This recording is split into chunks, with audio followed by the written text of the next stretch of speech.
El ojo de la cámara. De Fred M. White.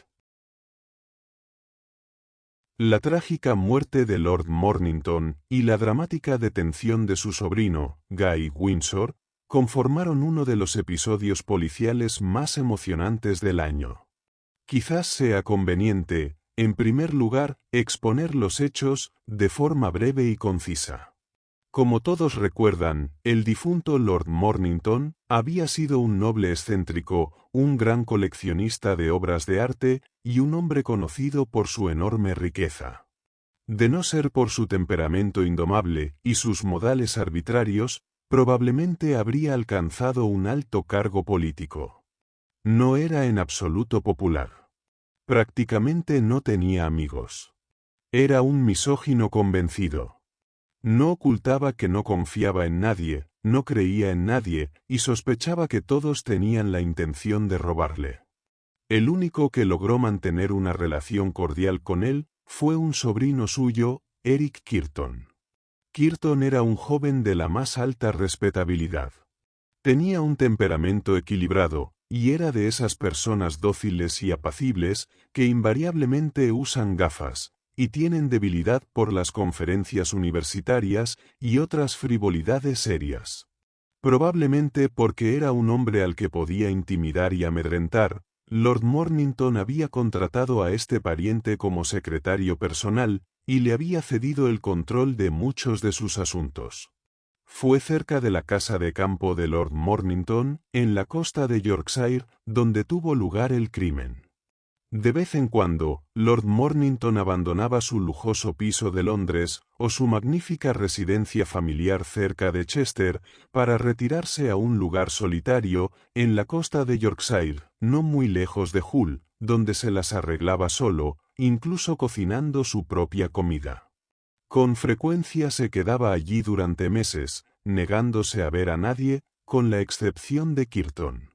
Jamás extendía un cheque, y por lo general, en estas excursiones, sacaba 300 o 400 libras en efectivo y las gastaba hasta que se agotaban. La figura del anciano robusto, con su bolsa de red y los paquetes de papel marrón de la tienda del pueblo, era familiar en Hull. Era bastante común verlo pasar con media docena de arenques en una mano y un paquete de víveres en la otra. La gente del lugar había llegado a aceptar la presencia de Lord Mornington como algo natural, de modo que se le dejaba disfrutar en paz de la soledad que parecía desear. Tras su fallecimiento, el título del anciano debía recaer naturalmente en su sobrino Guy, pero las propiedades no estaban sujetas a fideicomiso, y Lord Mornington podía dejar sus bienes a quien quisiera. Se entendía que tenía la intención de legar todo a organizaciones benéficas, pero era precisamente el tipo de hombre que muere sin haber hecho testamento, permitiendo así que sus herederos legales finalmente reciban lo que les corresponde. Por su parte, ambos sobrinos eran bastante pobres.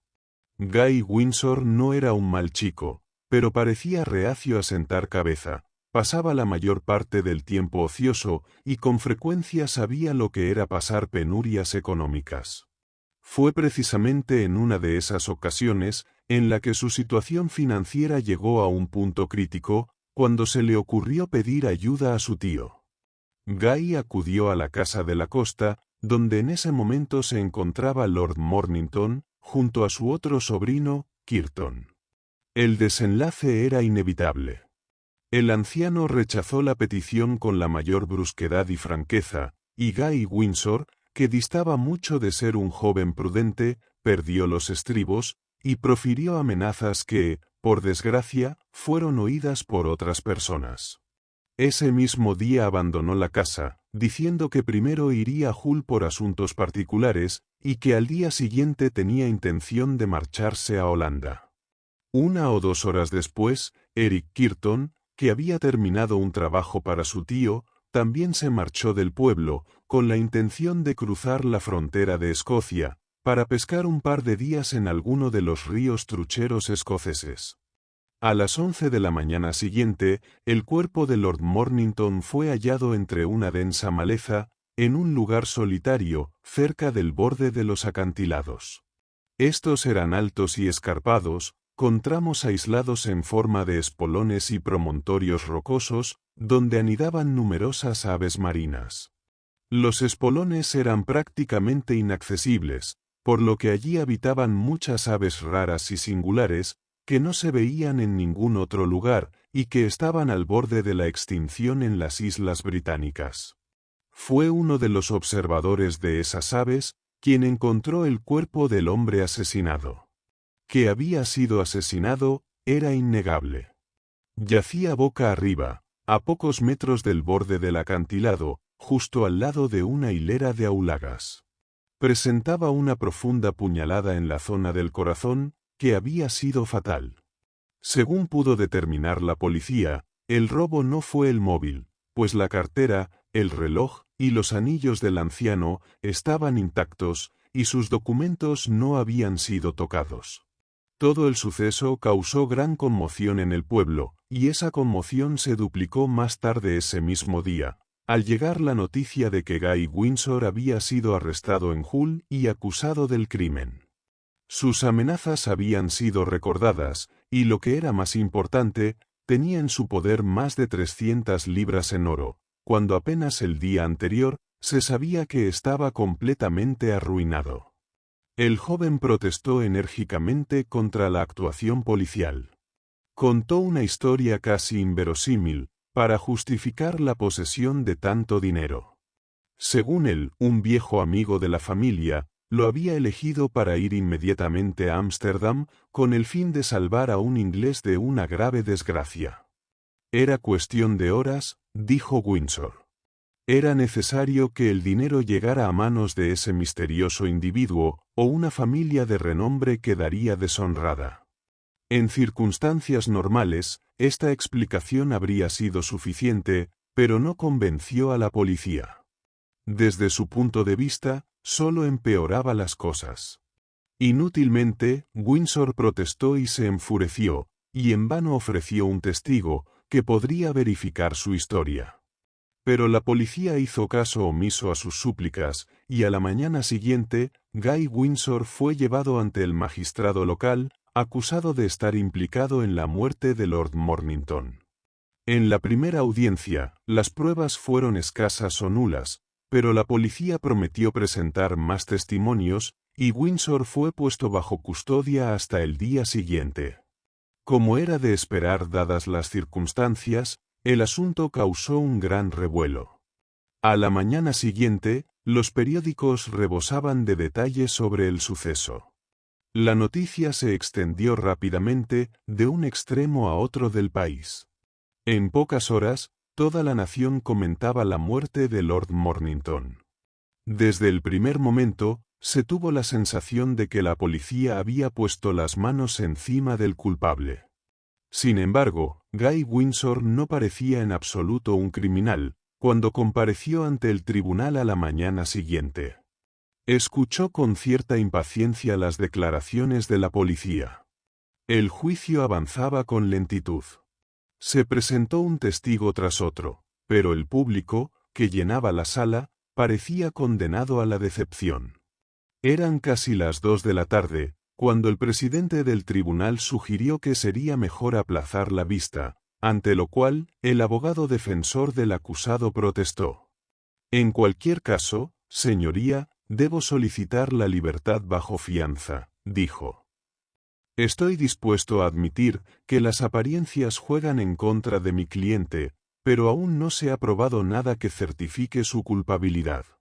Es más, ni siquiera existe una prueba concluyente que lo vincule con el delito. El acusado, al parecer, es un hombre sin recursos, dijo el presidente del tribunal. ¿Cómo se justifica entonces que tuviera en su poder todo ese dinero? Podemos dar cuenta de ello, repuso el abogado. El profesor Stewart, el eminente naturalista, comparecerá el martes para declarar, si fuera necesario, y les dirá con exactitud de dónde procedían las 300 libras encontradas en posesión de mi cliente.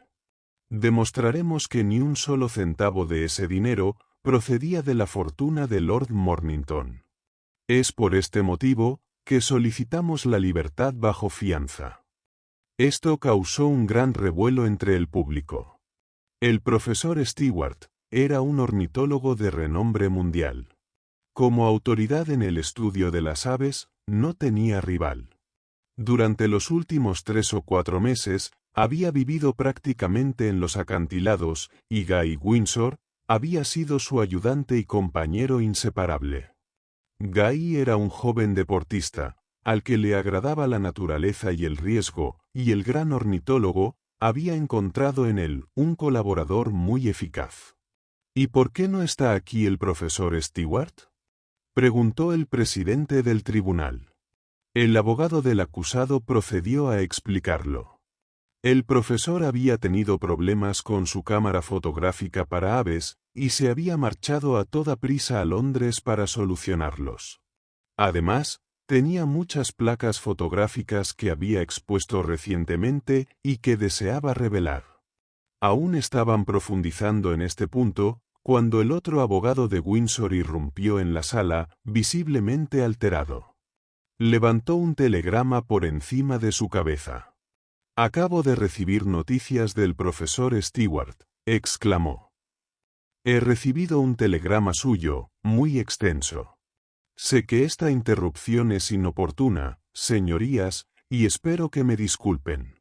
El profesor Stewart me informa por telegrama que acaba de leer todo sobre el caso y que, si ustedes aplazan la sesión hasta el martes, se compromete a presentar pruebas que exculpen al acusado sin dejar lugar a dudas.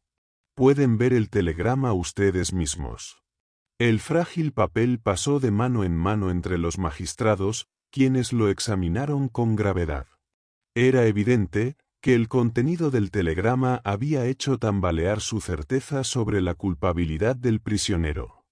Un hombre con la reputación inigualable del profesor Stewart difícilmente habría redactado un mensaje así si no hubiera estado absolutamente seguro de su argumento. Una de las partes más significativas del telegrama era la línea final, que indicaba que el dinero hallado en posesión del prisionero le había sido pagado por el propio profesor, y que Windsor debía viajar a Ámsterdam por asuntos del profesor. «Después de eso», dijo el abogado con tono de discreto triunfo, «mi solicitud de libertad bajo fianza debe prosperar. Solicitaré un aplazamiento hasta el martes, para que el profesor Stewart pueda realizar todos los trámites necesarios. Mientras tanto, mi cliente podrá viajar a Ámsterdam y regresar para entonces. Necesitaremos una fianza sustancial», dijo el presidente del tribunal con vacilación. «2 garantías, de 5.000 cada una».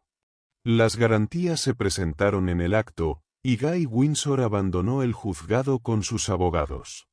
Hasta cierto punto, todo fue irregular, pero la presión moral era enorme, y por un instante, las autoridades policiales quedaron demasiado atónitas para protestar.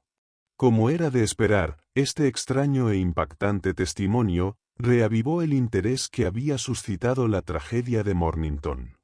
Ya entrada la noche, el profesor Stewart regresó a su residencia, que consistía en una pequeña granja al pie del acantilado. Entre las primeras personas que visitaron al distinguido ornitólogo, se encontraba George Tusk, el inspector de policía. «Espero que no le importe que le moleste, profesor», dijo el inspector Tusk, «pero estoy muy preocupado por este caso. Quiero ser justo. Pero el tribunal no tenía por qué concederle a Windsor la libertad bajo fianza esta mañana. ¿De verdad cree que su testimonio será concluyente, profesor?» «No me preocupa en absoluto», dijo el profesor, con un brillo tras sus gafas. «Estoy completamente seguro. El martes por la mañana demostraré sin lugar a dudas que el señor Guy Windsor es absolutamente inocente, lo cual debería satisfacer incluso sus escrúpulos, inspector. Pero iré más allá. Podré señalar al verdadero asesino y entregárselo. Todas las pruebas constituyen un extraño ejemplo del poder de la ciencia moderna, con la ayuda de una clara intervención divina. Ahora bien, estimado inspector, ¿sabe usted algo de aves? Bueno, no demasiado, dijo el inspector, algo desconcertado. Aunque de niño tuve un par de periquitos. ¿Periquitos? Bueno, en todo caso, inspector, quizá conozca usted alguna de las aves raras que nos visitan por aquí. ¿Ha oído hablar alguna vez, por ejemplo, de un hermoso pájaro llamado Milano tijereta? Era posible avistar alguno cuando yo era niño, contestó el inspector, pero creo que hace años que no se ve a ninguno. Están extintos. Al contrario, una pareja de estas aves está anidando actualmente en Steeple Crack, repuso el profesor. Steeple Crack, como bien sabe, es uno de los escarpados acantilados que hay cerca de la costa, donde se encontró el cuerpo de Lord Mornington. Yo mismo las he visto, y entre nosotros, si esas aves no hubieran estado allí, es muy probable que el joven Guy Windsor hubiera sido ahorcado por un crimen que no cometió. Ahora puede irse a casa a cenar, inspector, y sacar sus propias conclusiones. No le diré ni una palabra más hasta el martes.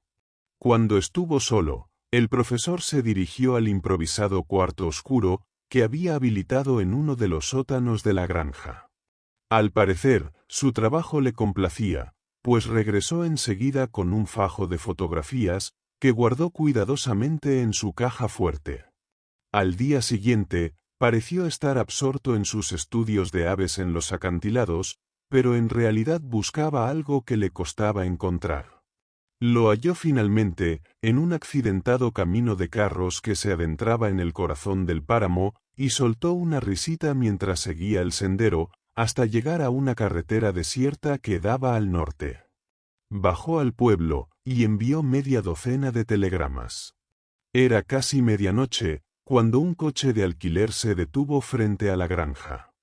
Stewart salió a toda prisa, se subió al automóvil y partió sin demora. El lunes por la noche, cuando el profesor Stewart regresó, encontró a Eric Kirton esperándolo. Este último parecía algo nervioso e inquieto.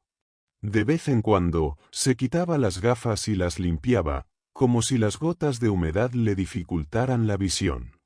«Vine a verlo, profesor, en respuesta a su telegrama», dijo. «Me temo que mi testimonio no le servirá de nada, y si lo diera, probablemente le haría más daño que bien al pobre Guy. Verá, me fui de aquí muy temprano el día de la tragedia, y desde entonces he estado pescando en Escocia». «Nunca se sabe», dijo el profesor con optimismo. «Verá, resulta que sé algo, y no estoy de acuerdo con usted. Entre todos, lograremos que Windsor salga impune. Pronto verá si no demuestro ser un verdadero profeta». Una vez más, Kirton se limpió las gafas con nerviosismo.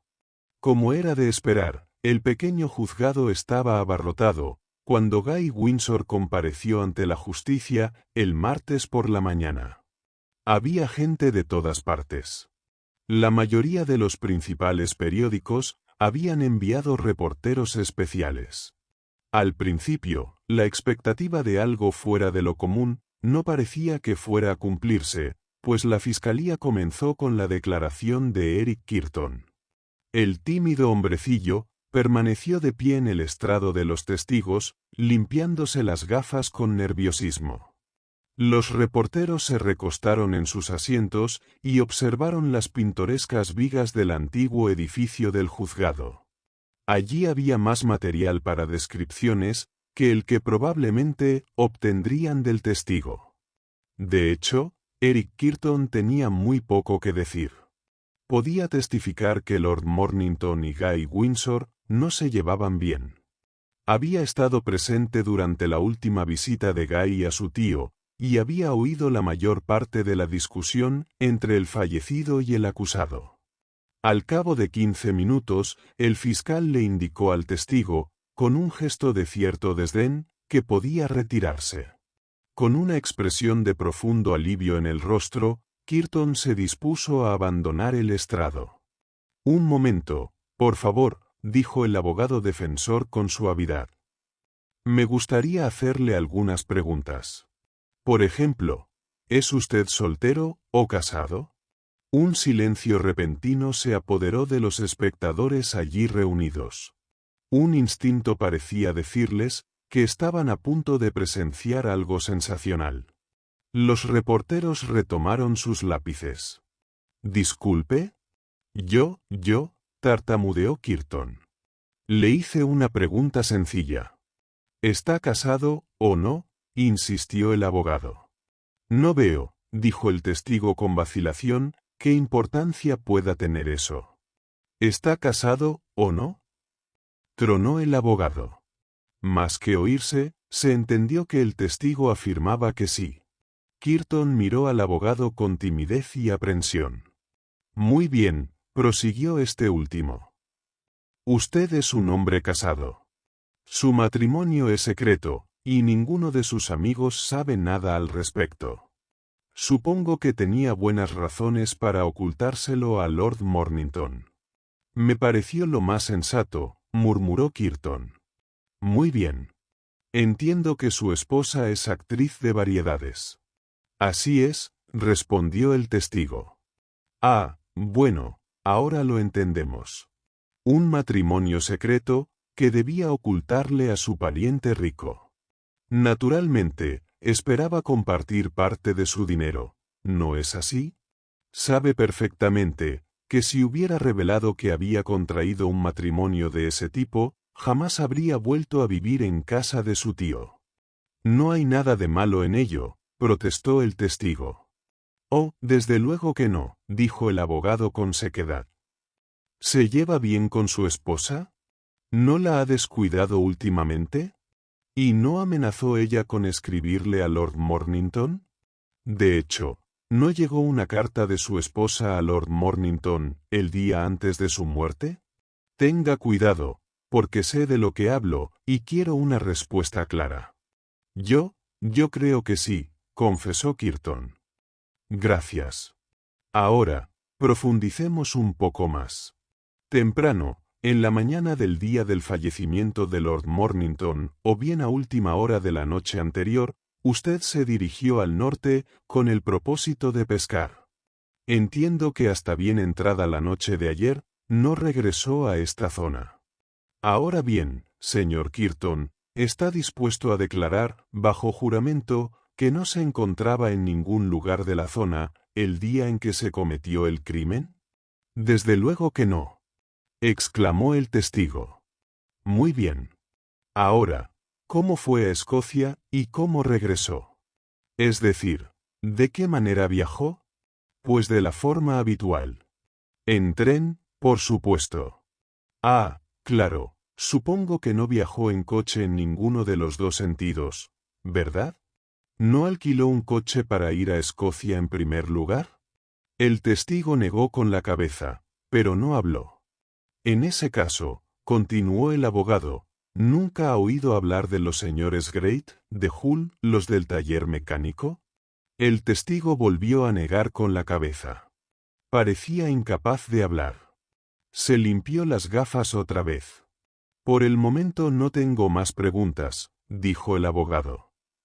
«Podré demostrarles a sus señorías más adelante que el testigo alquiló un automóvil para ir a Escocia y regresar, y que fue visto a menos de 10 millas de aquí, aproximadamente una hora después del fallecimiento de Lord Mornington. Me ahorraré mucho tiempo y molestias, si hago declarar al profesor Stewart sin más demora. Cuento plenamente con él, para que demuestre la inocencia de mi defendido. Por favor, llamen al profesor Stewart». Los reporteros ya no tenían tiempo para observar el techo tallado del edificio de sesiones, pues todos estaban expectantes. Se presentía que se avecinaba un acontecimiento sorprendente, que podría cambiar por completo la opinión pública. El profesor entró en el estrado con serenidad y seguridad.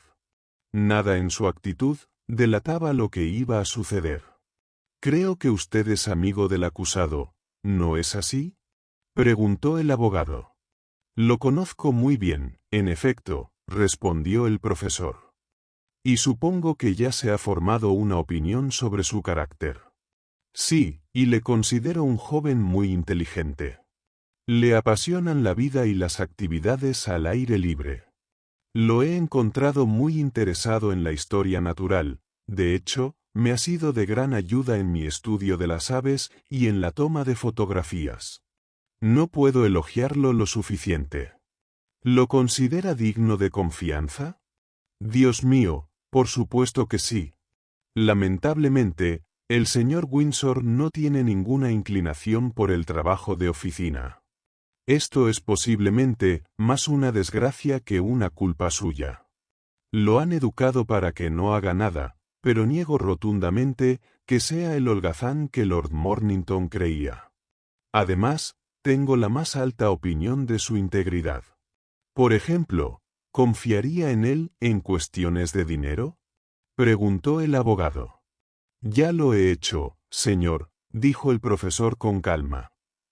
El señor Windsor viajó a Ámsterdam la semana pasada, en nombre de un familiar mío. Era absolutamente necesario que un joven recibiera la suma de 300 libras en un plazo de 24 horas. Disculpe que entre en detalles. Como no podía realizar el viaje personalmente, le pedí al señor Windsor que lo hiciera. El dinero que se le encontró en el momento de su detención le fue entregado por mí, y puedo presentar el cheque, que fue cobrado en libras esterlinas en Hull, si el tribunal desea verlo. Por razones obvias, debo omitir el nombre del beneficiario. Tras esta declaración, se percibió una leve sensación de inquietud. Se sintió que uno de los pilares fundamentales de la acusación había sido desmantelado y que el caso de la corona contra Guy Windsor se había debilitado considerablemente. Todos escuchaban con atención. No creo que sea necesario, prosiguió el abogado.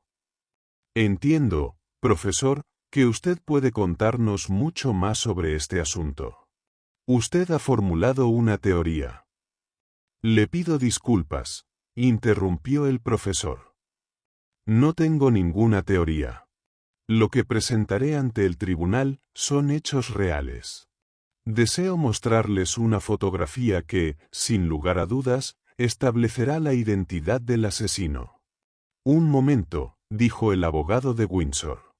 ¿Esta fotografía, la tomó usted mismo? Bueno, más o menos, explicó el profesor. Pero quizás debería entrar en detalles. Desde que estoy aquí, he tenido la suerte de fotografiar muchas aves raras, que anidan en los promontorios y riscos cercanos a la costa. Estas aves están perfectamente seguras donde están, pues pueden poner sus huevos con toda tranquilidad, un hecho que, sin duda, atrae a tantas de ellas hasta aquí. Hace poco, con la ayuda de mis prismáticos, vi que una pareja de milanos tijereta anidaba en Steeple Crag. Me propuse, como fuera, fotografiar a estas aves. ¿Cómo lo logró?, preguntó el abogado. Aquí voy. Tras localizar el nido exacto, lancé un hilo fino, justo al otro lado de unos arbustos, en el borde del nido. De hecho, lancé media docena de estos hilos, cuyos extremos estaban sujetos al obturador de mi cámara especial, con la que tomo estas fotografías. Los milanos son tan inquietos, que era inútil intentar fotografiarlos yo mismo. Por lo tanto, escondí mi cámara entre unos arbustos de aulaga, con todo el mecanismo perfectamente preparado, de modo que en cuanto uno de los pájaros se posara sobre uno de los hilos, se dispararía el obturador y se obtendría la foto. ¿Dónde estaba colocada la cámara?, preguntó el abogado. En un matorral de aulagas, a unos 20 metros del borde del acantilado. Dejando espacio suficiente para que cualquiera pueda pasar, por supuesto, comentó el abogado. Sí, claro, verá, tenía que correr ese riesgo. Los hilos estaban a solo unos centímetros del suelo, y cualquiera que hubiera pasado por ahí, podría haber tropezado con ellos. Y de ese modo, interrumpió el abogado, se habría disparado el obturador, lo que posiblemente podría haber terminado con el paseante tomando su propia fotografía. ¿No es así, profesor? Exactamente, dijo el profesor en voz baja. Cualquiera que golpeara el hilo con el pie, podría haberse tomado una fotografía fácilmente. Si se hubiera caído con fuerza sobre los hilos, probablemente habría tirado la cámara, y mis experimentos habrían terminado por el momento. ¿Y ocurrió algo parecido?, preguntó el abogado. Algo parecido ocurrió, dijo el profesor con solemnidad.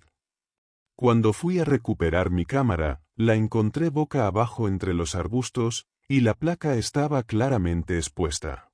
Al principio, naturalmente, supuse que alguien que pasaba por allí había tropezado con el hilo, y me preparé para tender otra trampa.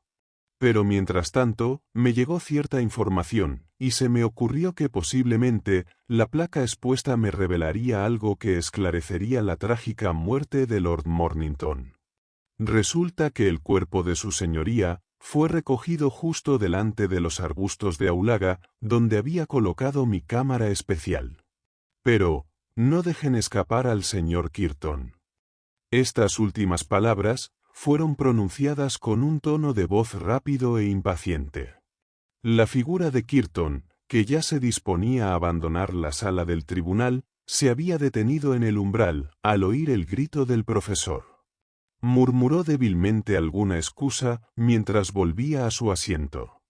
Se limpiaba las gafas con manos temblorosas. Mientras tanto, un suspiro escapó de los labios de Guy Windsor. El hombre en el banquillo de los acusados permanecía allí, de pie, aferrándose a las barandillas con fuerza convulsiva, en un estado de gran expectación.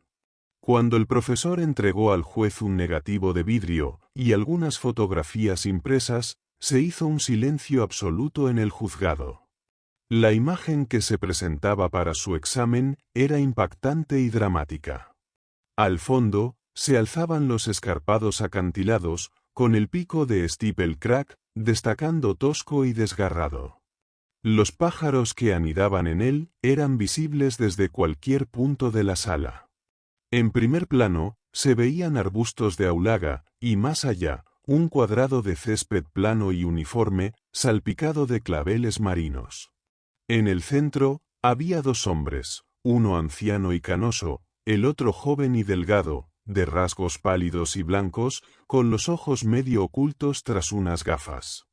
El anciano se había tambaleado hacia atrás, casi cayendo al suelo, su brazo derecho estaba levantado, para protegerse de un golpe del joven, cuya mano derecha, que sostenía un cuchillo, estaba echada hacia atrás.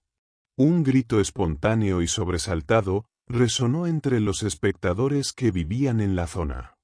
No tuvieron la menor dificultad en reconocer la figura tambaleante de Lord Mornington, ni en distinguir los rasgos de su sobrino, Eric Kirton. La fotografía hablaba por sí sola.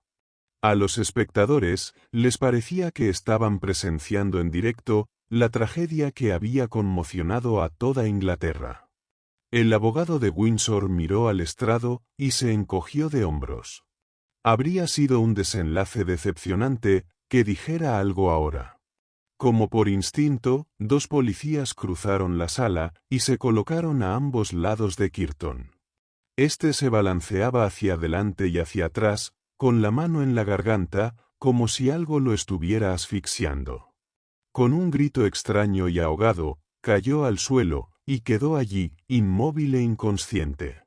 Kirton no pudo soportar el impacto de verse a sí mismo en la fotografía. En el acto de matar a su tío, dijo el abogado de Windsor, media hora después, mientras almorzaba con su cliente y el profesor. En definitiva, fue una suerte para mi joven defendido, que su cámara inmortalizara la escena del crimen, profesor. ¿Suerte?, exclamó este. Yo lo llamaría una intervención directa de la providencia. Fin. Gracias por ver este vídeo. Por favor, no olvides suscribirte, dar a me gusta, compartirlo y dejar un comentario. Si te ha gustado este relato, puedes encontrar más audiolibros en nuestro canal, Homo Lector.